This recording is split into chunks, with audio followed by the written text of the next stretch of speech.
우리 성경 말씀은 욥기서 42장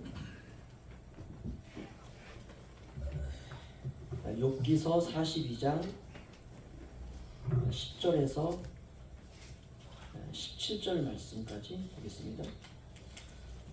욥기서 맨 끝이죠. 804페이지에 있습니다. 구약성경. 욥기서 42장 10절에서 17절. 좀 길지만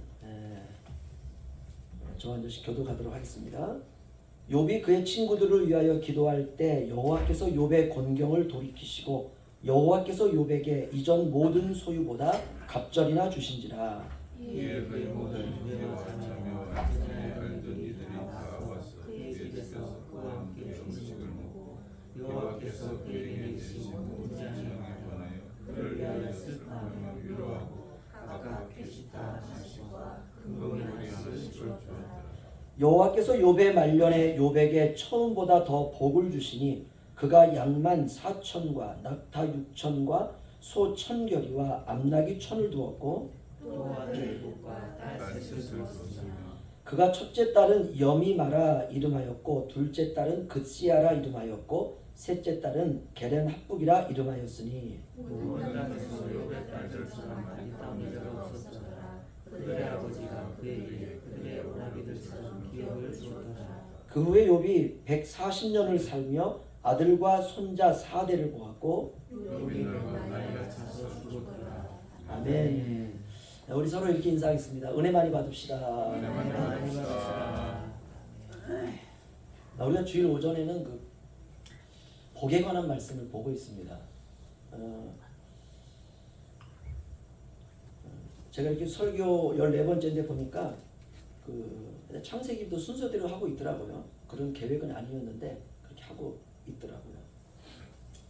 그래서 오늘은 고난 중에도 복을 받는 인생이라는 제목으로 함께 은혜를 받기를 원합니다. 신앙이라고 하는 것은 과연 무엇일까? 라고 고민을 해봤는데요. 주님 안에 사는 것, 그게 신앙입니다.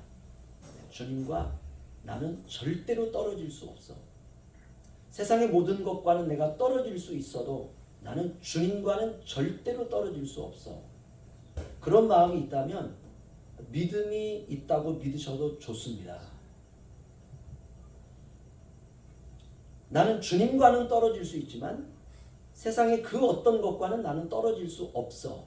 그러면 자신의 믿음을 의심해 봐야 됩니다.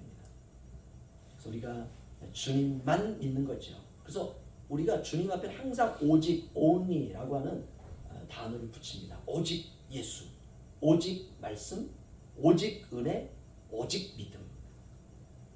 눈이 오나 바람이 부나 해가 뜨나 상관없이 저와 여러분이 주님만 믿으시기를 주의 이름으로 축원합니다. 그 믿음으로 살고 그 믿음으로 죽고 그 믿음으로 돈도 벌고 그 믿음으로 돈도 쓰고 거기에 어떤 조건도 붙이면 안 돼요. 어떤 조건도. 조건을 붙인다는 것은 이미 믿음이 변질되고 있다는 것입니다. 내가 오늘 웃을 수 있는 이유 주님 때문에. 할렐루야.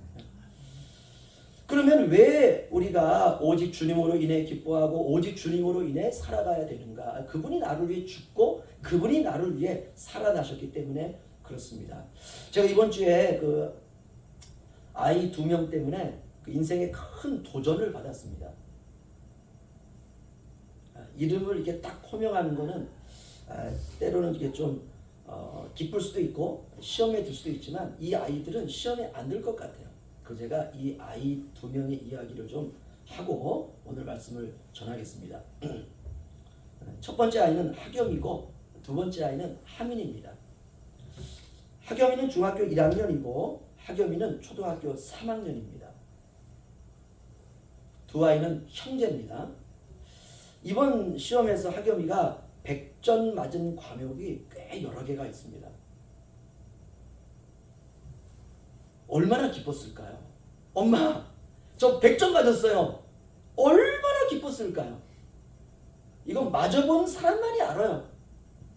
아, 잘했어. 너 공부하느라 힘들었지? 엄마가 알아. 뭐 이렇게 얘기했지 않았겠습니까? 제가 그 아이 등을 두드리면서 그랬어요. 수고했다. 잘했다. 기쁘지? 네 목사님. 아이가 참 기뻐합니다. 그런데 그 옆에 있던 하민이가 이렇게 얘기를 합니다. 목사님, 저 빵점 맞았어요. 그런데 이게 정말 순수한 마음에 사는 거예요. 엄마, 나 빵점 맞았잖아. 그리고 가가지고 책상에서 열심히 기도하고 이게 공부하고 있어요. 제가 이제 그 아이를 보면서 대부분 우리가 이제 그렇게 얘기하면 작은 애한테 그러지 않습니까? 야, 이놈아, 너네 형이 100점인데 너는 좀 10점이라도 맞으려고 노력을 해야지 그게 자랑이냐? 이렇게 얘기를 하는데 참 그 아이의 그 엄마라고 엄마도 얼마나 웃으면서 목사님 우리 애가 빵점 맞았어요 얘기를 하는데 제가 이제 그 얘기를 웃으면서 들었지만 집에 와서 제가 참 정말 1시간 정도 충격을 받아요. 충격이요. 이유는 100점을 맞은 아이도 100점이라고 하는 것 때문에 아이가 기뻐하는 게 아니라 그 안에 순수한 기쁨이 있더라고요. 그리고 빵점을 맞은 아이는요 100점 맞은 아이 이상의 기쁨이 있는 거예요. 목사님 저 빵점입니다. 빵점입니다. 그리고 나서 하는 말이 엄마 밥 줘. 엄마 밥 줘. 100점이든 빵점이든 엄마한테 당당하게 밥을 달라고 요구할 수 있는 것. 그게 믿음입니다. 사실요 100점 맞기도 힘들어요. 정답을 정확하게 찍어야 되거든요. 그런데 100점을 맞는 것보다 더 힘든 게 뭐냐? 빵점 맞는 게 힘듭니다. 이건 답을 다 피해가야 되거든요. 이건 정답을 알고 있다는 거예요. 배우는 거죠. 왜 힘들지 않겠습니까? 학교에 가면 다른 아이들 다 적어도 뭐 5점, 10점 이상은 다 맞았을 텐데 때로 나 혼자 빵점 맞을 수도 있잖아요. 근데 그 아이가 그 점수를 가지고 사람들에게 이야기하는 그 표정에 어떤 그림자가 하나도 없는 거예요. 제가 그걸 통해서 배웠습니다. 어떤 경우든 우리가 하나님 앞에 나아가는데 장애가 되는 것은 없습니다. 하나님 앞에 나아가 내 모습 그대로 하나님만을 바라보면서 의지하는 것. 그리고 당당하게 엄마 밥 주세요. 하나님 복 주세요. 그게 믿음입니다. 오늘 우리가 고난 중에도 복을 받는 인생이란 제목인데요. 고난 중에서도 복을 받을 수 있다는 것. 그럴 수 있습니다. 고난받는 과정을 통해서 하나님께서 욥에게 복을 주셨습니다. 그런데 오늘 42장 12절을 보면 하나님께서 처음보다 복을 더 주셨다 이렇게 말씀하고 있습니다. 그러면 고난을 받을 때 욥은 어떻게 해서 복을 받을 수 있었을까? 10절에 보시면 이렇게 말합니다. 욥이 그의 친구들을 위하여 기도할 때에 하나님께서 욥의 곤경을 돌이키시고, 고난을 당할 때 친구들은 그러면 욥에게 와서 무엇을 했는가? 욥을 비난했습니다. 제가 잠시 후에 말씀을 드리겠지만 욥이 어떤 고난을 당했는지 물론 우리가 다 알고 있습니다. 그런데 욥이 고난을 당할 때 욥의 친구들이 와서, 이 친구들은 그냥 친구들이 아니에요. 정말 중마고우입니다. 욥과 가장 친한 친구들, 어려움이나 즐거움이나 기쁨이나 슬픔이 있을 때마다 욥에게 와서 욥을 위로해주고 욥을 축하해 주었던 그런 친구들이었습니다. 이런 친구들이 욥에게 와서 욥에게 정말 절망적인 고난이 임했을 때 욥에게 했던 게 무엇이냐? 욥을 비난했습니다. 그리고 욥에게 이렇게 말했어요. 네가 회개해야 된다. 네가 이렇게 고난을 당하는 이유는 뭐냐? 네가 죄를 지었기 때문에 그렇다. 네가 잘못했기 때문에 고난을 당하는 것이다. 이렇게 말을 했어요. 그러니까 믿었던 친구들로부터 옳은 말로 심장에 비수가 꽂힌 거예요. 고난당하는 사람에게 와서 교만하지 말아라, 겸손해야 된다, 네가 너무 교만하다, 네가 죄를 지어서 그렇다, 네가 하나님 앞에 뭔가 잘못이 있는 것 아니냐, 우리는 너를 의롭다고 생각하지만 네는 우리가 보지 못할 때 하나님께 죄를 지은 게 분명하다, 이렇게 와가지고 비수를 막 꽂는 거예요. 예, 맞는 말이죠. 이 세상에 완전한 인간이 어디 있겠습니까? 그런데 그 맞는 말이 마음을 찢어놓는 것이에요. 위로를 기다리는 사람에게 정죄의 화살을 날린 겁니다. 그러면 욥은 어떤 고난을 당했을까? 욥기서 1장으로 가겠습니다. 욥기서 1장 13절에서 19절 말씀.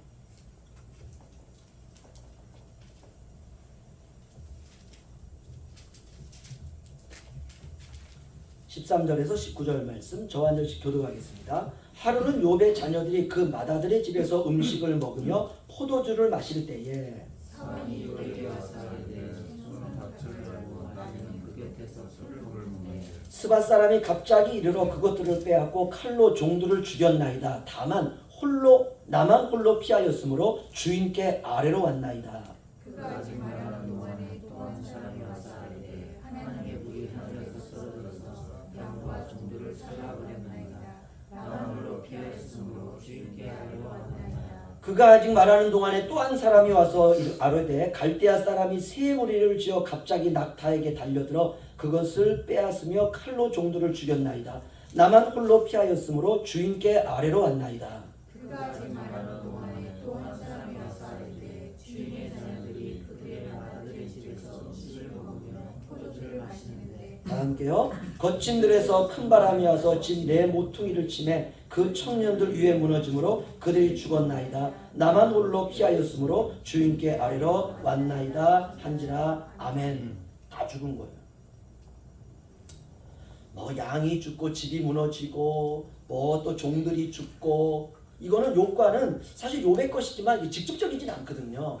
근데 마지막 한 무리가 또 왔을 때 말하고 끝나고 또 한 무리가 오고 말이 끝나고 또 한 무리가 와서 계속하는 말이 뭐냐? 망했습니다. 무너졌습니다. 죽었습니다. 큰일 났습니다. 근데 마지막 무리가 와서 하는 말이 당신의 자녀들이 다 죽었습니다. 그러니까 딱 두 사람 남은 거예요. 욥과 욥의 아내만 남은 것입니다. 부모만 빼놓고 자녀들과 집에서 일하는 모든 사람이 죽고 사업과 전 재산이 완전히 다 부도나버리고 만 것입니다. 망한 거예요. 사랑하는 자녀들이 모두 죽었습니다. 이런 어처구니 없는 상황에 욥이 무엇을 하고 있느냐, 이런 이야기를 듣고 20절로 22절 저와 한절씩 교독하죠. 욥이 일어나 겉옷을 찢고 머리털을 밀고 땅에 엎드려 예배하며 이르되 내가 못해서 알몸으로 나왔사온즉 또한 알몸이 그리고 돌아가올지라. 주신이도 여호와시요 거두신이도 여호와시니 여호와의 이름이 찬송을 받으실지이다. 다 함께요. 이 모든 일에 욥이 범죄하지 아니하고 하나님을 향하여 원망하지 아니하니라. 아멘. 욥이요 이 절망적인 소식을 듣고 회개하며 예배했다, 이렇게 말하고 있습니다. 모든 것을 하나님의 주권에 맡기는 거예요. 여호와의 이름을 찬양하면서 욥이 이 모든 일에 범죄하지 않고 하나님을 향하여 원망하지도 않고 이렇게 할 그가 하나님 예배하고 있다는 것입니다. 그때 이 모습을 유일하게 보고 있는 사람이 누구냐? 뒤통수에서 아내가 보고 있는 거예요. 재산도 날아가고 집도 날아가고 종들도 죽고 부도 나고 다 망하고 자식들까지 다 죽었는데 이 남편이 하고 있는 게 뭐냐? 옷을 찢고 회개하고 무릎을 꿇고 하나님을 예배하며 경배하면서 하나님을 욕하지도 않아요. 그리고 그 모습을 욥의 아내가 뒤에서 가만히 쳐다보고 있는 것입니다. 저는 이 대목에서 이런 생각이 들더라고요. 왜 하나님이 욥의 아내만 남겨놨을까? 그렇죠? 이제 자식들 다 죽은 다음에 또 한 무리가 와서 욥에게 욥이여 큰일 났습니다. 주인님, 당신의 아내마저 죽었습니다. 이래야 되는데 그 아내는 살려두신 거예요. 도대체 왜 살려두셨을까? 욥의 아내가 하고 있는 행동을 보면 살려둔 이유가 나옵니다. 2장 9절 말씀 보겠습니다. 2장 9절 우리 다 함께 읽겠습니다. 시작. 그의 아내가 그에게 이르되 당신이 그래도 자기의 온전함을 굳게 지키겠느냐? 하나님을 욕하고 죽으라. 아멘. 욥을 비난하고 있죠. 어려움이 오면 아내를 위로하고 어려움이 오면 그 앞에서 적어도 하나님이라도 원망해줘야 그걸 보고 있는 아내가 마음이 좀 그래도 위로가 받지 않겠습니까? 근데 욥은 그러지 않고 있어요. 결국 하나님께서 아내를 남겨두신 이유가 뭐냐? 욥을 욕하라고 남겨두신 거예요. 자식들은 다 죽었는데 이 상황에서 혼자 믿음이 있는 척하고 있는 거예요. 그렇게 보이지 않겠습니까? 그렇죠? 혼자 예배하고 믿음이 있는 척, 혼자 뭐 의인인 척. 그래, 너 그렇게 살다 뒤져라. 이렇게 말하고 있는 겁니다. 지금 아내가. 혼자 그래 믿음이 있는 척, 내 그럴 줄 알았지. 그러니까 욥의 아내의 역할은 바로 그겁니다. 남편을 욕하라고 남겨두신 것이에요. 우리가 이거 볼 수 있어야 됩니다. 따라서 하세요. 고난 속에 역할이 있다. 사람마다 역할이 다 있어요. 그거 하라고 하나님이 욥의 아내를 남겨놓으신 것입니다. 그러면 이제 욥의 상황은 어떤가? 그저 마음만 아플 뿐인가? 그렇지 않습니다. 2장 7절 8절 보시죠. 2장 7절 8절 저와 함께 교독하겠습니다. 사탄이 이에 여호와 앞에서 물러가서 욥을 쳐서 그의 발바닥에서 정수리까지 종기가 나게 한지라. 아멘. 정말 뭐 이런 말 써도 괜찮을지 모르겠지만 환장을 노리시죠. 가정만 파탄나고 자녀들만 죽은 것이 아니라 이제 욥의 머리끝부터 발끝까지 종기가 나기 시작하는 것이에요. 종기가 나고 구더기가 썩어가는 몸속을 막 기어다니고. 그리고 어떻게 합니까? 질그릇 조각을 가지고, 쉽게 말하면 항아리 조각이죠. 이걸 가지고 몸을 이렇게 긁고 있는 거예요. 긁지 않으면 미칠 것 같은 거예요. 여러분, 등이 가려우면 어떻게 합니까? 그 아내한테 부탁하는 거 아닙니까? 이런 상황에서 아내가 그걸 가지고 긁어주겠냐고요? 절대로 안 긁어주죠. 가려운 데를 긁어도 가려움이 계속 되는 거예요. 미칠 노릇입니다. 여러분, 이거는 경험해본 사람만 압니다. 특별히 무좀이 심하신 분들, 그렇죠? 나중에 어떻습니까? 막 긁어도 피가 날 정도까지 긁지 않습니까? 그래도 어때요? 그래도 막 가려운 거예요. 나중에는 며칠 이 상황이 계속되면 고약한 냄새가 나고 염증이 생기기 시작하고 고름이 생기기 시작하고. 그런데 욥은 머리끝부터 발끝까지 성한 데가 하나도 없습니다. 그럼에도 불구하고 욥이 뭐를 하고 있느냐? 2장 10절입니다. 몸은 그렇죠. 욥의 아내는 당신이 그래도 남편이냐? 당신이 애비라고 말할 수 있냐? 하나님을 욕하고 죽어라 이렇게 말하고 있는 이런 상황에서 욥은 2장 10절 우리 다 함께 읽겠습니다. 시작. 그가 이르되 그대의 말이 한 어리석은 여자의 말 같도다. 우리가 하나님께 복을 받았은즉 화도 받지 아니하겠느냐 하고 이 모든 일에 욥이 입술로 범죄하지 아니하니라. 아멘.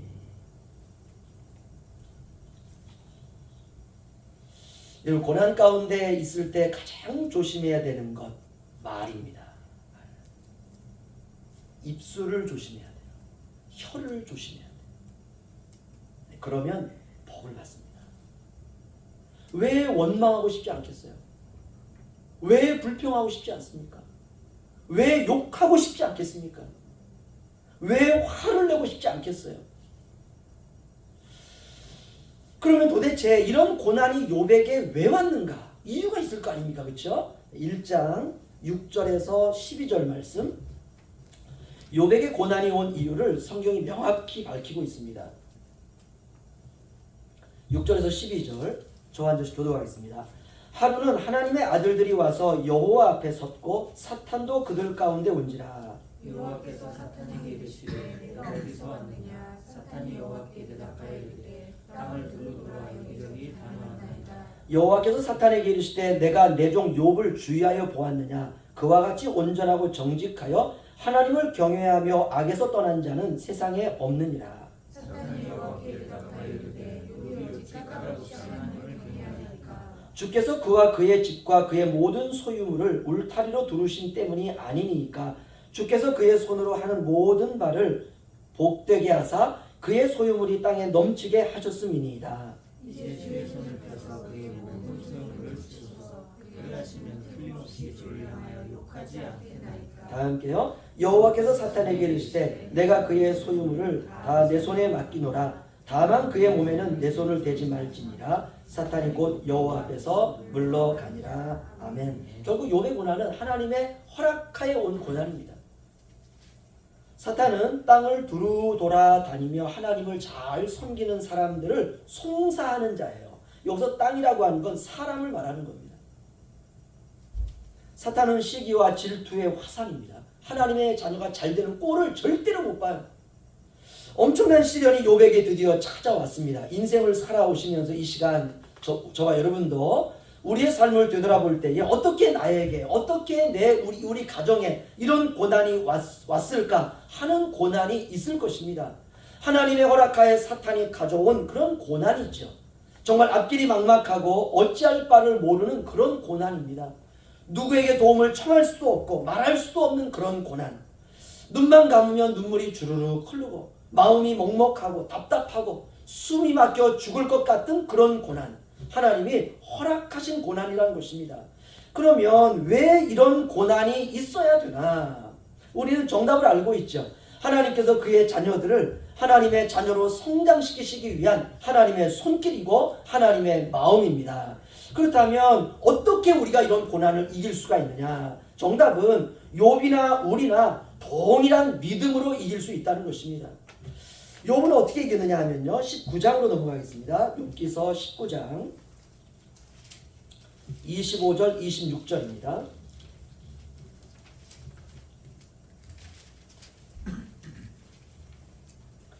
욥기서 19장 25절 26절 779면에 있습니다. 우리 함께 읽겠습니다. 시작. 내가 알기에는 나의 대속자가 살아계시니 마침내 그가 땅 위에 서실 것이라. 내 가죽이 벗김을 당한 뒤에도 내가 육체 밖에서 하나님을 보리라. 아멘. 여기 보시면 대단히 놀라운 말씀이 나옵니다. 내가 알기에는, 내가 알고 있는 것이 있는데 나의 대속자가 나의 죄를 대신해서 사해 주실 분이 살아계시니 마침내 그가 땅 위에 서실 것이다. 결국 이 말은 나의 죄를 위하여 대신 죽어주실 분, 바로 그분은 예수 그리스도죠. 그러니까 욥은 고난 중에 누구를 바라봤다는 것입니까? 예수 그리스도를 바라보면서 고난을 이겼다, 이 말씀입니다. 놀라운 말씀입니다. 고난 가운데 십자가에서 죽으시고 부활하신 예수님을 저와 여러분도 붙들어야 되리라 믿습니다. 그러면 그분이 우리를 고난으로부터 끌어주시는 것이에요. 욥은 수천 년이 지나야 나타날 예수 그리스도가 살아계신다라고 믿었다는 것입니다. 나의 대속자가 살아계시나 마침내 그분이 땅 위에 서실 것이다. 아멘. 욥기서 19장 17절부터 19절 보시죠. 17절부터 19절. 저와 같이 교도하겠습니다. 내 아내도 내 숨결을 싫어하며 내 허리의 자식들도 나를 가련하게 여기는구나. 다 함께요. 나의 가까운 친구들이 나를 미워하며 내가 사랑하는 사람들이 돌이켜 나의 원수가 되었도다. 아멘. 극심한 고난이 오게 되면 다 이렇게 원수로 바뀝니다. 내 옆에 있는 사랑하는 아내도 내 숨소리를 싫어했다는 것. 이 정도로 고난이 극심하게 온 것입니다. 욥이 모든 사람들에게 원수 같은 사람이 되었습니다. 그런데 이런 욥 때문에 이런 고난이 왔다고 사람들은 생각한 것이에요. 여러분, 집안이 기울면 가장 미움을 받는 사람은 가장입니다. 왜냐하면 돈을 벌어다 주지 못하니까 욕을 먹는 것입니다. 가장이 무능하다고 손가락질 받습니다. 이것처럼 미칠 노릇이 없죠. 욥을 비난하는 사람들은 모두가 다 하나님을 믿는다고 하는 사람들입니다. 율법에 갇혀 신앙생활을 하는 사람들이죠. 근데 그 사람들의 말이 틀렸느냐? 그렇지 않습니다. 그러나 우리가 알아야 될 것이 하나 있는데 율법을 뛰어넘는 것이 하나가 있습니다. 율법은 참 대단합니다. 그런데 율법을 뛰어넘는 율법 위에 있는 것이 하나 있습니다. 그것이 바로 무엇이냐면 은혜입니다. 욥 주변의 모든 사람들은 율법으로 욥을 비난하고 손가락질하고 있습니다. 사탄이 충동질하고 있습니다. 사탄은 원래 어떤 존재냐 하면, 자, 요한계시록을 읽어드리죠. 12장을 보면 이런 말씀이 있습니다. 내가 또 들으니 하늘에 큰 음성이 있어 이르되 이제 우리 하나님의 구원과 능력과 나라와 또 그의 그리스도의 권세가 나타났으니 우리 형제들을 참수하던 자 곧 우리 하나님 앞에서 밤낮 참수하던 자가 쫓겨났고 또 우리 형제들이 어린 양의 피와 자기들이 증언하는 말씀으로써 그를 이겼으니 그들은 죽기까지 자기들의 생명을 아끼지 아니하였도다. 아멘. 사탄은 반드시 망하게 되어 있습니다. 저와 여러분도 어떤 경우라도 유혹에 넘어가지 마시기를 주의 이름으로 축원합니다. 사탄은 밤낮으로 하나님 앞에서 저와 여러분을 참수하는 자다 이렇게 말하고 있습니다. 이렇게 모두 욥을 비난하던 자리에서 욥은 친구들을 위해서 계속 욥에 대하여 정죄하고 욥에게 문제가 있다고 이렇게 욥에게 손가락질하던 그 친구들을 위해서 오늘 욥기서 42장을 가시면은요, 욥이 놀라운 고백을 하나 하고 있습니다. 욥기서 42장 10절.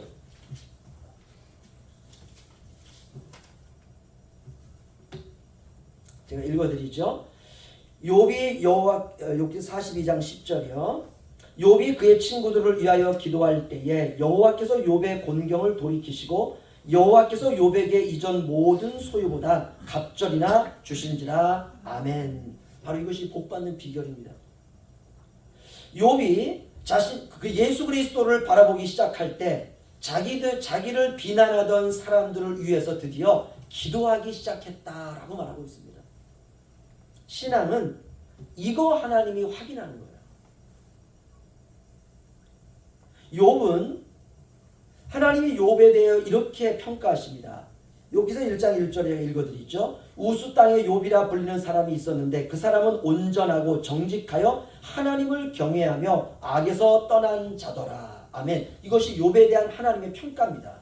사탄이 이거 시비 거는 거예요. 정말 그런 사람인지 하나님 어떻게 하세요? 오늘날도 똑같습니다. 요한계시록 12장에 사탄은 밤낮 하나님의 자녀들을 하나님 앞에서 참수하는 자라. 지금도 어쩌면 예수 그리스도 안에서 새롭게 창조된 저와 여러분에 대해서 사탄이 참수하고 있을 수 있습니다. 그가 정말 예수를 믿는 줄 아세요? 그가 정말 고난 가운데서도 예수님을 믿는다고 어떻게 확신하십니까? 이렇게 아마 하나님께 송사하고 참수하고 있을 것입니다. 그래서 하나님께서 사탄에게 욥의 됨됨이를 보여주신 것입니다. 그 사람은 온전하고 정직하여 하나님을 경외하며 악에서 떠난 자이더라.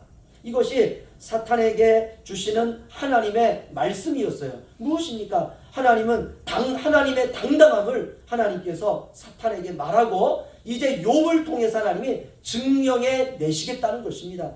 여러분, 우리의 인생에 이런 테스트가 있습니다.